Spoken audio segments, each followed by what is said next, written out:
সব চপ শেষ হলো, প্লেট হলো ফাঁকা। আজ থেকে তুই আমার গোলাম হবি, আমি হব তোর আকা। হুকুম করুন আমার আকা।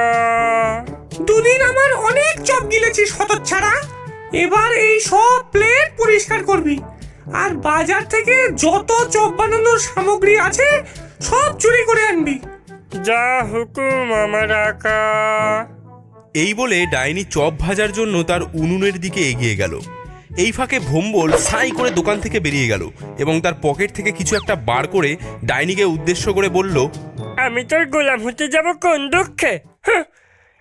এই দেখ, এখনো একটা চপ বাকি আছে। আমি তো গোলাম সাজার অ্যাক্টিং করছিলাম।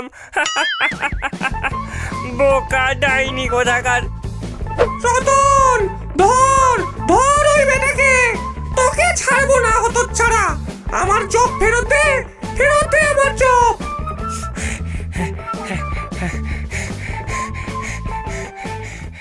ওরে দাঁড়া, দাঁড়া হতচ্ছাড়া, আমার চপ দিয়ে যা, পালাস না। ওরে দাঁড়া রে,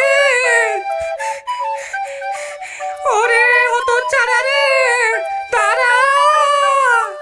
ভোম্বলের সাথে দৌড়ে কি আর ওই বুড়ি ডাইনি পারে?